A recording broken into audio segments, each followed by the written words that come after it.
दोस्तों, आप सभी को पता है कि अगर किसी व्यक्ति के बारे में अच्छे से जानना है तो उसका बचपन जानना बहुत ज़रूरी है। इसीलिए मैंने ओशो के बचपन के जो पूरा प्रवचन है इंग्लिश में, उसका हिंदी का ये पूरी की पूरी ट्रांसलेशन है, उसको पढ़कर वीडियो बनाने का सोचा था। और हमने देखा कि कैसे जैन मुनि से वो पूछ रहे थे कि अगर आपके जीवन का उद्देश्य ही है कि दोबारा जन्म नहीं लेना, तो आप जाके मर क्यों नहीं जाते, मतलब आत्महत्या क्यों नहीं कर लेते। आप चलिए मेरे साथ नदी में और वहाँ पे डूब कर जान दे देना। मतलब डूब के मतलब मैं तो तैर लेता हूँ, आप तैर नहीं पाएंगे तो आप उधर ही डूब कर मर जाएंगे। ऐसे उन्होंने कुछ बुनियादी सवाल पूछे। और अब इस वीडियो में हम उनके जीवन के और आगे के किस्सों को सुनेंगे। उन्होंने बताया कि वो नाना नानी को कितना प्यार करते थे और कैसे नानी ने उनको अंदर से साहसी बनाया। आइए चलिए आगे स्टार्ट करते हैं। कल मैं आपको बता रहा था उस घटना के बारे में जो एक जैन मुनि और मेरे बीच घटी थी। कहानी वहीं पर समाप्त नहीं हुई। दूसरे दिन फिर उसे मेरे नाना के घर भिक्षा मांगने के लिए आना था, क्योंकि उस गांव में मेरे नाना ही एकमात्र जैन मुनि थे। और जैन मुनि केवल जैन घर से ही भिक्षा मांग सकता है, दूसरों से नहीं। अतः ना चाहते हुए भी उन्हें हमारे घर आना पड़ा। मैं और नानी हम दोनों उसकी प्रतीक्षा कर रहे थे। भोजन करने के बाद बड़ी सावधानी से उसने थोड़े से शब्द कहे। उसने अस्तित्व के सौंदर्य के बारे में कुछ कहा, यह सोचकर कि उसके बारे में तो कोई प्रश्न नहीं उठेगा और ना कोई झंझट होगी। लेकिन मैं तो खड़ा हो गया और उससे पूछा, इस सुंदर विश्व का निर्माण किसने किया? जैन ईश्वर को नहीं मानते, लेकिन फिर भी उसको नास्तिक धर्म नहीं कहा जा सकता। जैन धर्म शुद्ध धार्मिकता है।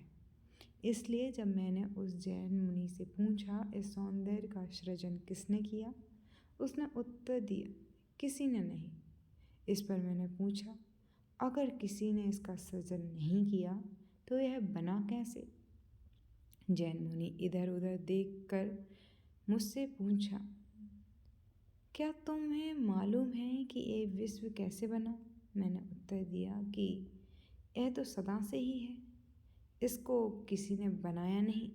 45 साल बाद भी समाधि प्राप्त करने या ना करने के बाद भी आज भी मैं इस बात की पुष्टि करता हूँ, बहुत अध्ययन करके और उसे भूल कर और उसको जान कर जो है तथा उसके प्रति ध्यान न देकर। मैं इस बात को कहता हूँ जो उस समय कही थी, जब मैं छोटा सा बच्चा था, कि यह विश्व सदा से है, यह कहीं से नहीं आया और ना किसी ने इसका सृजन किया। वह जैन मुनि तीसरे दिन नहीं आया, वह हमारे गांव से दूसरे गांव चला गया, जहाँ पर जैन परिवार थे।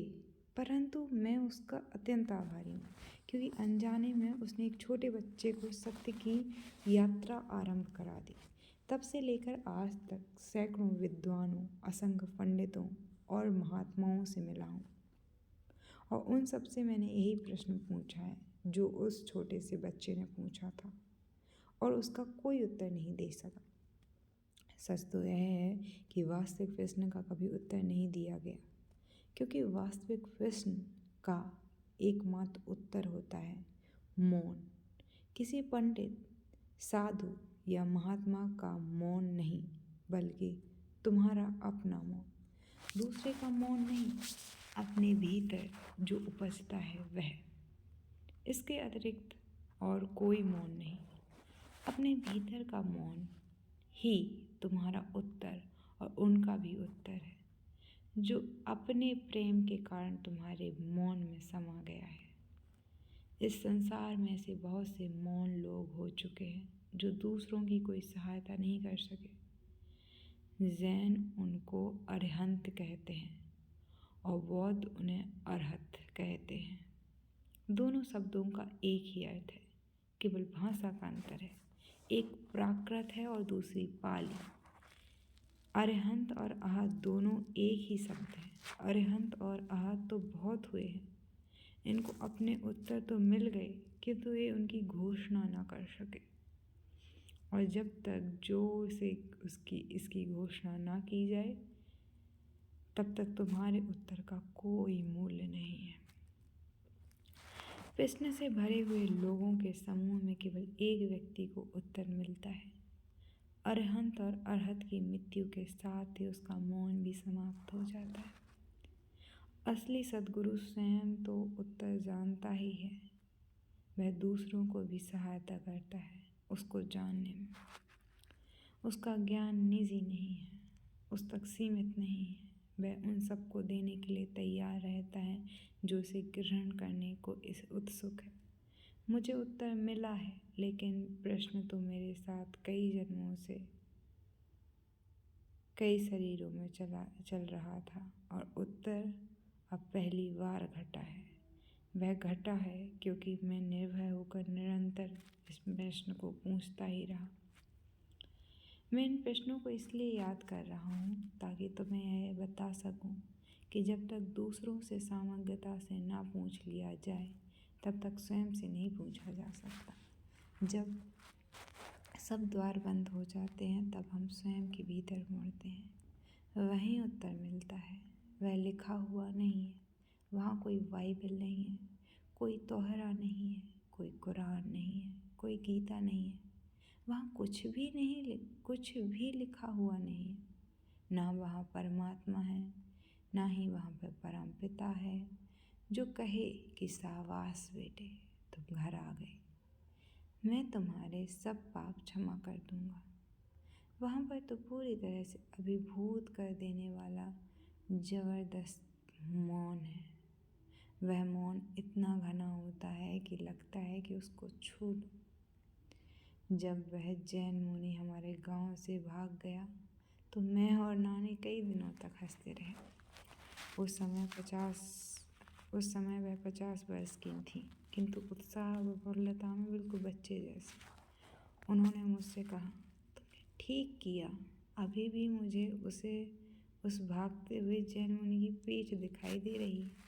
जैन मुनि सुंदर नहीं होते, हो नहीं सकते, क्योंकि उनका सारा दृष्टिकोण ही कुरूप है। मैंने तो सदा सौंदर्य से प्रेम किया है। जहाँ कहीं भी सौंदर्य दिखाई दिया, तारों में, मनुष्य के शरीर में, फूलों में, पक्षियों की उड़ान, मैं तो सौंदर्य का उपासक हूँ। मेरी समझ में यही नहीं आता कि अगर तुम्हें सौंदर्य दिखाई नहीं देता तो तुम सत्य कैसे जान सकते हो। सत्य और मंजिल अलग अलग नहीं है। रास्ता और मंजिल अलग अलग नहीं है। रास्ता ही अंत में मंजिल बन जाती है। प्रथम कदम ही अंतिम कदम है। जैन मुनि से जो सामना हुआ तो उसके बाद में हजारों लोगों का सामना किया, हिंदू, मुसलमान, ईसाई, सबका। लोगों से बहस करने को, मैं कुछ भी करने को तैयार था। तुम्हें यह जानकर आश्चर्य होगा कि 27 वर्ष की आयु में समाधि प्राप्त करने के बाद मैंने अपनी सुन्नत कराई केवल सूफी मत में प्रवेश पाने के लिए। वे लोग बिना सुन्नत के लोगों को स्वीकार नहीं करते थे, इसलिए मैंने उनसे कहा, अच्छा करो, यह शरीर अंत में नष्ट तो होना ही वाला है और तुम तो केवल थोड़ी सी चमड़ी काटने वाले हो। उन्हें मेरी इस बात पर विश्वास ही नहीं हो रहा था। सुन्नत के बाद जब मैंने उनसे तर्क करना आरंभ किया तो उन्होंने मुझसे कहा, सुन्नत कराने के लिए तुम एकदम तैयार हो गए, लेकिन हम जो भी कहते हैं उसे तुम स्वीकार नहीं करते। मैंने कहा, मेरा यही तरीका है, अनावश्यक और गौण बातों को मैं स्वीकार कर लेता हूँ, लेकिन सारभूत और महत्वपूर्ण बातों के लिए मैं अड़ जाता हूँ। उनके लिए कभी भी मुझसे हाँ नहीं करा सकता।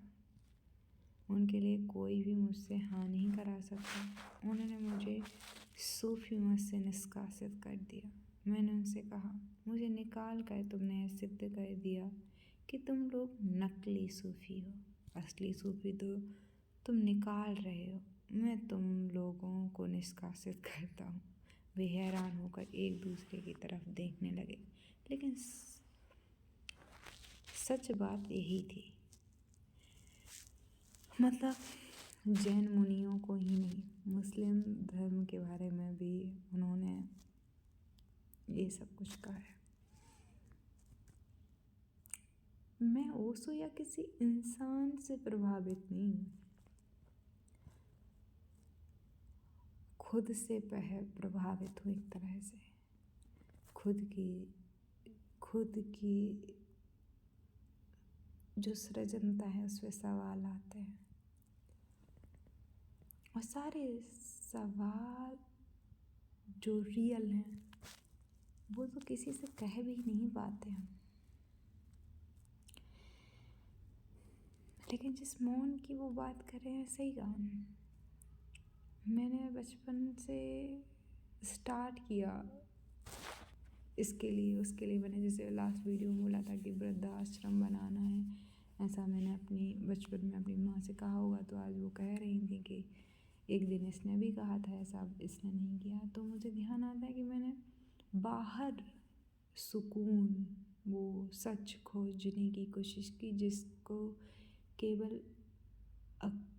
केवल अंदर खोजा जा सकता है, बाहर नहीं। बाहर खोजने के लिए पूरी दुनिया, बाहर खोजने के लिए पूरी उम्र बहुत छोटी है, और अंदर खोजने के लिए उम्र छोटी होते हुए भी बहुत बड़ी है, अगर ठीक से जानने की कोशिश की जाए और सही चीज़ों को सही सही मान लिया जाए। और अगर नहीं समझ में, जैसे मुझे अभी कुछ पता नहीं है, ना परमात्मा का, ना आत्मा का, ना जीवन का, तो हाँ, accept it, I don't know anything, but I know कि आई डोंट नो एनीथिंग। मुझे लगता था कि मैंने physics, chemistry, biology, history, political science, geography पढ़ लिया, तो मुझे बहुत सारी चीज़ें पता है। मुझे लगता था बचपन से ही, जैसे जैसे मैं बड़ी हो रही थी, कि जैसे मैं बड़ी हो जाऊँगी मुझे सब कुछ पता चल जाएगा, लेकिन मुझे नहीं चला कुछ भी पता। और उसके बाद में एक नितांत असहायता फील हुई कि जो मैंने खुद को संभाला था, बांध बनाया था कि हाँ बड़े बड़े होकर समझ आ जाएगा, अब तो मैं पूर्ण तरह से बड़ी हो चुकी हूँ, जिस तरह से सब लोग कहते हैं। मुझे तो कुछ पता ही नहीं चला। लेकिन कुछ चीज़ें पता करने की होती ही नहीं, जैसे रास्ता ही मंजिल होती है, पहला कदम ही आखिरी बन जाता है। पूरा पढ़कर ही समझ में आता है किसी को, अधूरा नहीं। चलिए अगले पार्ट में मिलेंगे कि क्या होता है फिर आगे ओशो के जीवन में।